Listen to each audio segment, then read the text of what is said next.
On the news, despite Supreme Court order, Central Bank of Nigeria says no going back on February 10 old Naira note deadline.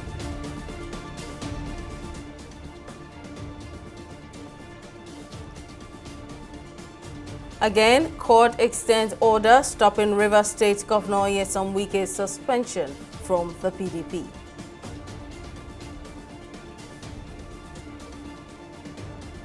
And NCDC records 216 diphtheria cases and 40 deaths. It's a pleasure to have you join us on News Now at this hour. I am Simisola Adigun. Despite the controversy surrounding the February 10 cash swap deadline, the Central Bank of Nigeria has said there is no going back on the deadline for the swapping of old 200, 500 and 1,000 Naira notes. The CBN Governor, Godwin Emefiele, made this known on Tuesday during a meeting with members of the diplomatic corps in Abuja. He acknowledged the inconveniences caused by the Naira redesign policy, including hoarding and an elevated agitation, but called on Nigerians, especially those in authority, not to exaggerate it so as not to create panic. Acknowledging that the transition to embracing the new Naira notes may be challenging, Emefiele reiterated that the benefits are enormous and will lead to a cashless policy. A federal high court in Abuja has extended the order restraining the People's Democratic Party (PDP) from suspending or expelling Rivers State Governor Nyesom Wike. The court extended the interim order it made on February 2, restraining the PDP and its leadership from making suspension or expulsion moves on the governor.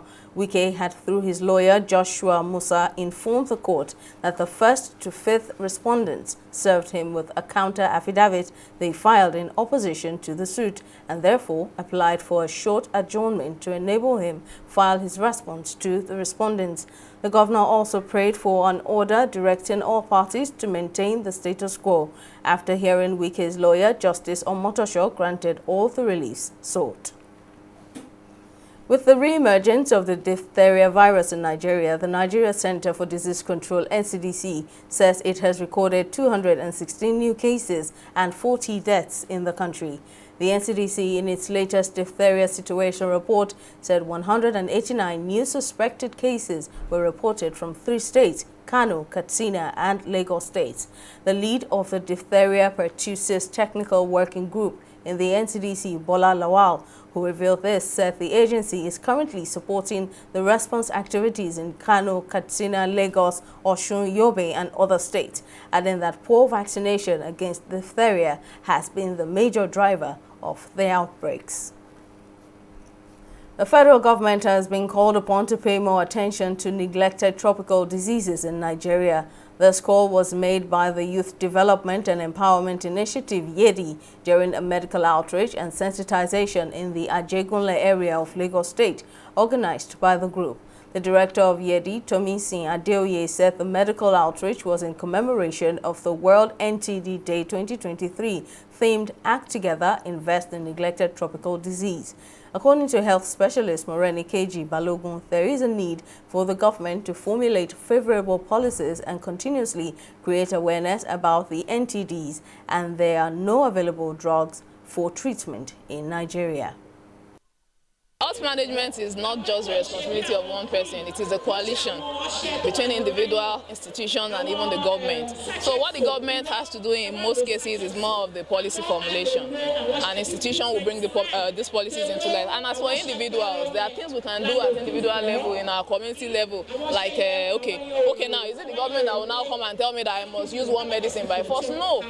These are things that I have to make conscious effort to do as an individual. But as far as I'm concerned in this elephantia system, I think the role of the government basically is to create more awareness. We need to continuously create awareness about this. For example, elephantiasis, drugs themselves are not even available for these people. So that is why we are creating awareness, not just in the community, also for the government to put more resources into these diseases, creating awareness about it, and as well as getting drugs. Let the drugs also be available. Hygiene is the key here.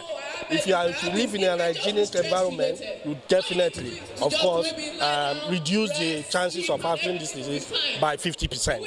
And then when we have programs like this, if we can do it, others do it. Together, if we do that, of course, we eliminate most of this disease, tropical disease from our community. As she's speaking, they should listen to her, because if you listen, you will definitely benefit from what she's saying, because there are some people that are not aware.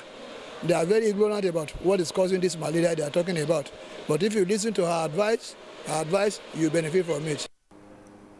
To electoral matters now, the United States has said that a credible and successful conduct of the 2023 general elections will augur well for Nigeria and its diplomatic relations. Speaking at a meeting with INEC Chairman Mahmoud Yakubu in Abuja, the United States Assistant Secretary of State for Bureau of Africa Affairs, Molly Fee, emphasized the importance of the forthcoming general elections to her country, adding that the U.S. is interested in peaceful and credible elections. Fee, who was accompanied by the U.S. Ambassador to Nigeria, Mary Beth Leonard, said she had great confidence in Nigeria's electoral process and believed the forthcoming election would be successful. In his remarks, the INEC chairman, Mahmoud Yakubu, highlighted the readiness of the commission to conduct the elections, affirming that 12 out of all 14 pre-election activities in the schedule have been implemented. Democracies are an exciting experiment in human governance. It doesn't matter whether you're rich or poor, whether you live in a city or in the countryside, what your religion is, what your nationality is. Every single vote counts, and Nigerians should have confidence in their electoral process thanks to the excellent work of INEC. So we are honored to be here to see you today. We're proud of our contribution in technical assistance to help you meet the challenges of conducting such a large election in such a large and diverse country. And we, like your other international partners, are confident that you will succeed. We released the timetable and schedule of activities for this election last year, in February 2022. At that time, we identified 14 activities based on the provisions of the law that will have to be implemented leading to the election. And I'm happy to say that out of the 14 activities, we have so far implemented 12 on schedule. Only 2 activities are outstanding. And what are these 2 activities? The last day for campaign by political parties, which will be on Thursday, the 23rd February 2023, and the election day proper, which for the national election, that is presidential and the National Assembly, will hold on the 25th of February, and for state elections, meaning governorship and state houses of assembly, on the 11th of March. So I want to assure and reassure you that we are on the same page in our total commitment to a credible, free and fair process.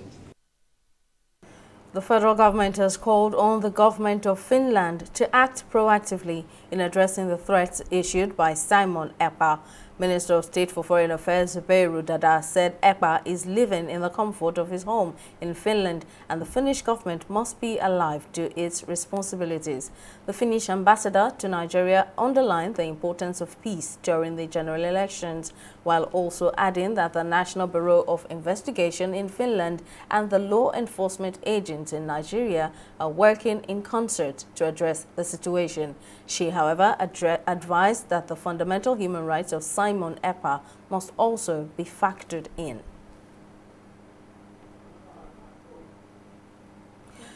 The outgoing Commissioner of Police in Lagos State, Alabi Abiola, has handed over to the newly appointed Principal Staff Officer to the Inspector General of Police, Idowu Owonwa, at the Lagos State Police Command in Ikeja.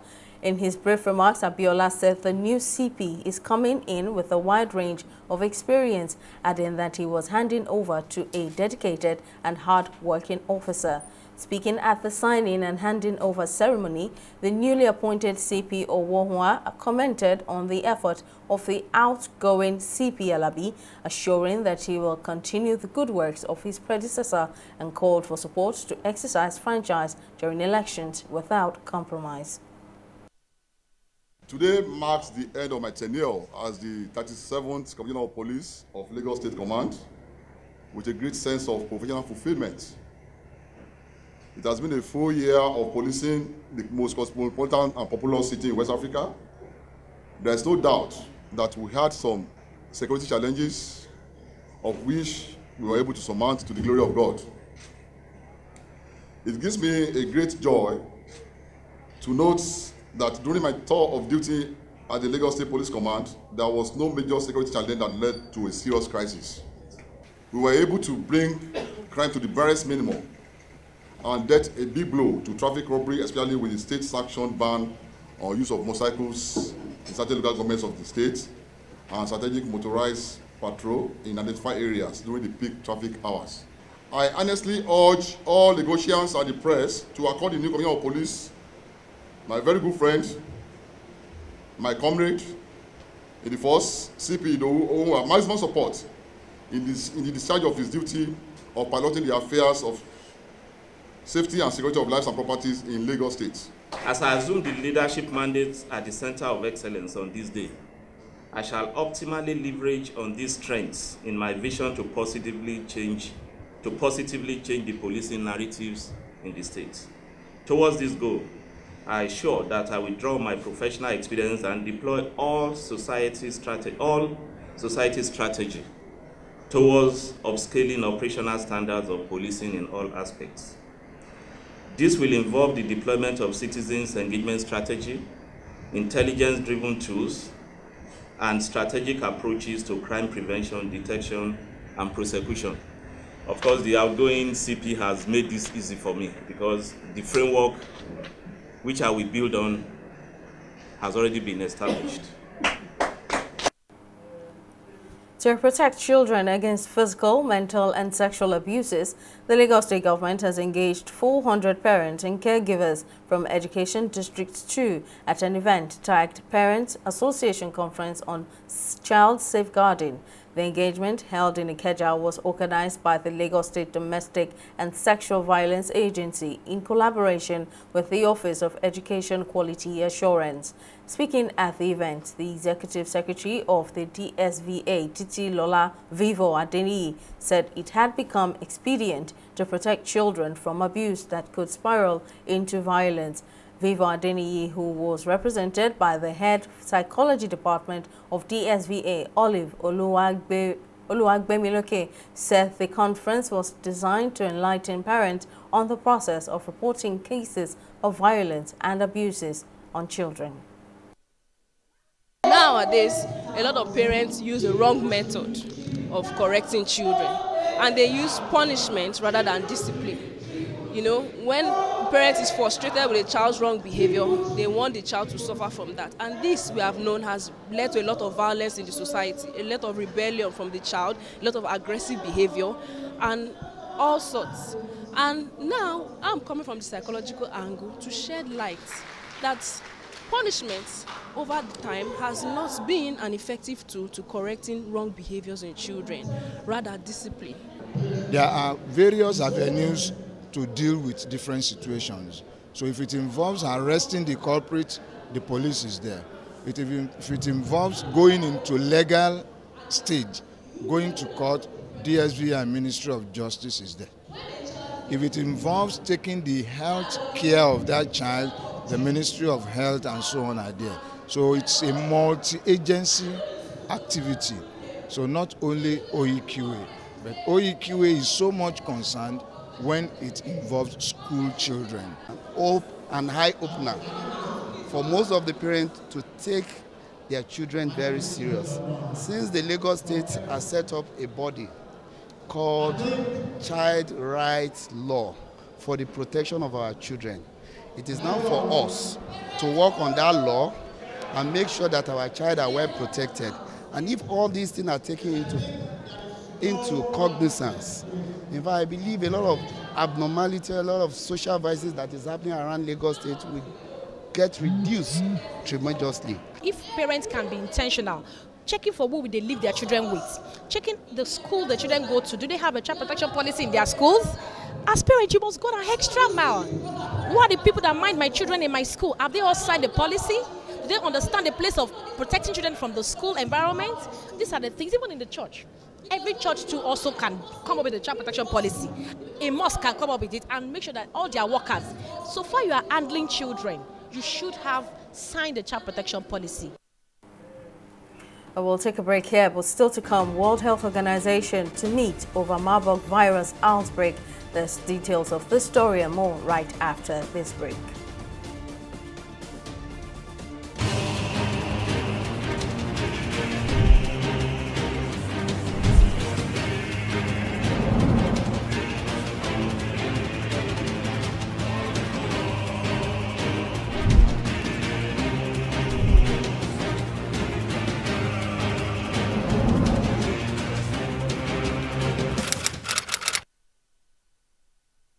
Nigerians, elections are here again. Let us shun violence. Let us play the game according to the rules. Do not be a thug. Say no to violence. Let's rise and defeat violence, crime, and sabotage against the peace of our nation. Nigeria is the only country we have. We must do everything to keep it united. We must avoid any act that promotes hate and disintegration. Say no to separatist movement, terrorism, fake news, hate speech, religious bigotry, and any act that tends to divide us as a nation. Watch out for strange gatherings and suspicious movements. Restrict access to sensitive documents and data, the disclosure of which may damage national security. Educate your staff and family, particularly on measures to safeguard information and report security breaches. Apply relevant legal security guidelines to protect yourself and your neighbors. Due to misinformation and wrong choices, some idle persons resort to vices in their greed to get rich quick. They resort to kidnapping, killings for rituals, and other heinous crimes. Avoid wrong use of the social media. Before you broadcast that false message, think twice. Ask whether it will promote peace or violence. For safety at home, still be security conscious. Educate your household on safety tips. Report all suspicious movements and persons to the security agencies nearest to you. Be a good citizen. Be patriotic. To pass security information, please call 0813-222-2105, 0915-339-1309, 0908-837-3514, or send a mail to dsspr@dss.gov.ng. This message is from the Department of State Services, DSS. Welcome back. Now, a quick recap of our top stories tonight. Despite the controversy surrounding the February 10 cash swap deadline, the Central Bank of Nigeria has said there is no going back on the deadline for the swapping of the old 200, 500 and 1,000 naira notes. The CBN Governor, Godwin Emefiele, who made this known on Tuesday during a meeting with members of the diplomatic corps in Abuja, acknowledged the inconveniences caused by the Naira redesign policy, including hoarding and an elevated agitation, but called on Nigerians, especially those in authority, not to exaggerate it so as not to create panic. We also told you that with the re-emergence of the diphtheria virus in Nigeria, the Nigeria Center for Disease Control (NCDC) says it has recorded 216 new cases and 40 deaths in the country. The NCDC, in its latest diphtheria situation report, said 189 new suspected cases were reported from 3 states, Kano, Katsina, and Lagos states. Well, in case you missed any of our news bulletins or for more updates, you can catch us on Limex World TV or log on to our website on www.tv360nigeria.com. You can also follow us on our social media platforms on Twitter, Instagram, and YouTube at TV360 Nigeria. On Facebook, we're at TV360 Online.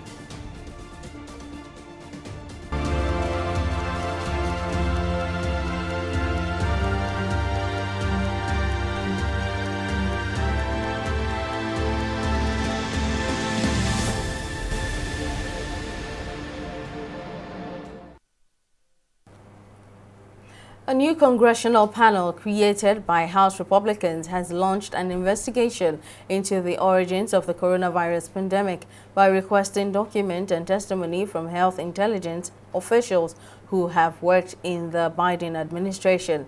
The chairman of the Select Subcommittee on the Coronavirus Pandemic, Brad Winthrop, and House Oversight and Accountability Chair James Comer sent letters to senior Biden administration officials like Anthony Fauci and a New York nonprofit group focused on emerging infectious diseases. Winthrop said that Americans deserve real answers and that the investigation would probe the virus origins in an effort to predict or prevent future pandemics. We'll take another short break here and return with business updates. Do stay with us.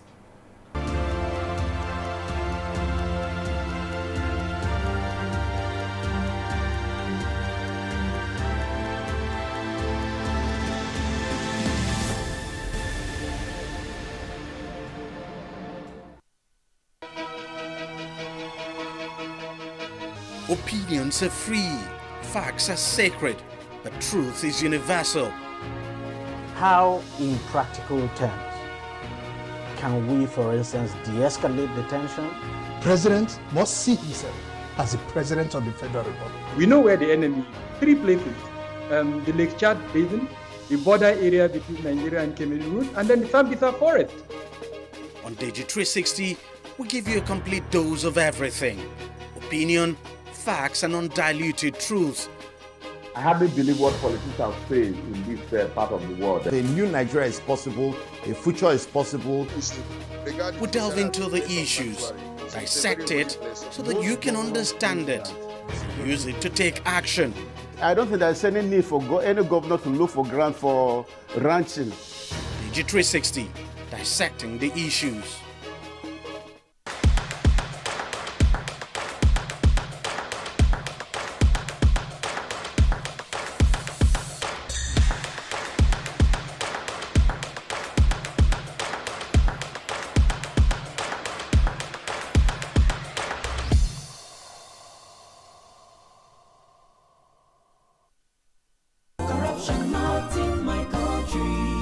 Hello? Yeah, I found your wallet in front of a supermarket. Meet me at Apple Junction. Yes, I'll be waiting for you. Now we find out. 2 of us. Thank you very much, officer. You know, it's surprising that men like you still exist in the police force. Yes, so... Oh, yes. This is just a token of my appreciation. Oh, no, you don't need to do this. We're only doing our job. Thank you very much. God bless you. You're welcome. Now I know police is really my friend. Yes. Friend. Hey.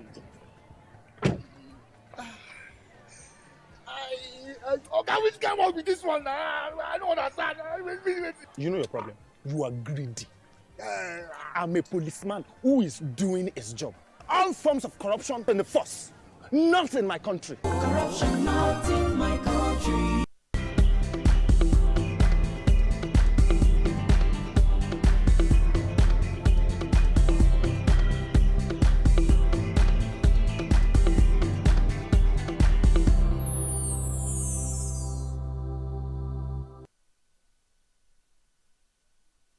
Welcome back. Folashade Oguride joins us with business updates. Folashade.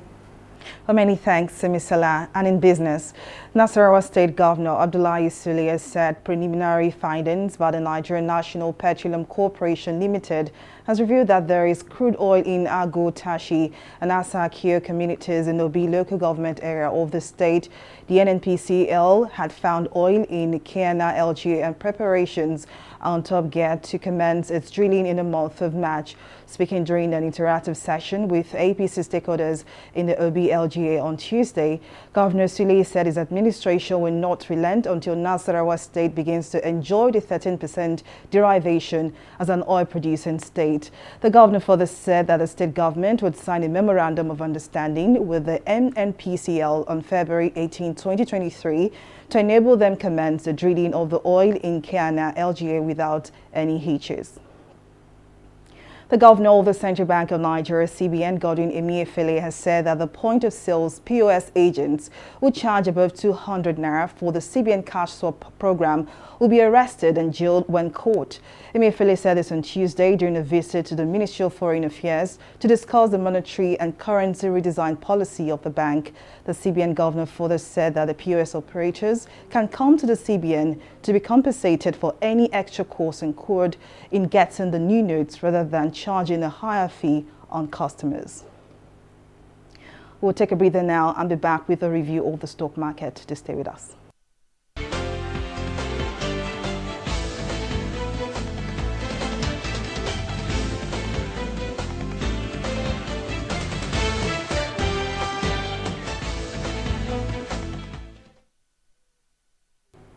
The second day of trading saw the bulls take the upper hand as all-share index closed in the green at 0.24%. Market capitalization also closed at the 29 trillion naira mark. A top performance are Triple G and Company PLC as well as Courtville Business Solutions PLC with a combined gain of 17 kobo. Now on the flip side, International Energy Insurance PLC and Livestock Fields PLC top the losers table with a combined loss of 14 kobo. Now let's take a look at our market summary, which says that 177 million volumes of shares valued at 5.693 billion naira exchange hands in 3,617 deals. Now on the global scene, FTSE, Dow Jones and Nikkei. While FTSE and Nikkei are both in the green at 0.21 and 0.54% respectively, as Dow Jones could not keep its head above water. It ended in the day's trading in the reds at 0.79% as a result of the latest inflation data released early on Tuesday. And that's it on business news and stock market review. Back to you, Simi, for the rest of the news. Thank you, Falashade, for that update. And on the global scene, the World Health Organization is set to hold an emergency meeting on the outbreak of the Marburg virus in Equatorial Guinea. 9 people have died from the hemorrhagic fever, and there are a further 16 suspected cases in the Eastern Kye province, where the disease has never previously been recorded. The deaths have been primarily linked to a funeral ceremony with 4 of the victims members of the same family. The virus is believed to be transmitted to people from fruit bats and, like Ebola, spreads between humans through the transmission of bodily fluids. In sports, the Nigeria Football Federation has disclosed that the 2023 edition of the Federation Cup will begin in May. The NFF revealed this in a statement at the end of its meeting on Monday in Abuja. The 2022 edition of the competition was inconclusive and no winner was announced by the NFF. The NFF said the competition would commence a week before the end of the 2022/2023 Nigeria Premier Football League season, adding that the winner of the competition, as well as the third-place team in the MPFL, would represent Nigeria in the 2024 edition of the CAF Confederation Cup. That's our news bulletin this evening. Thank you for staying with us. I am Simisola Atikun. Bye for now.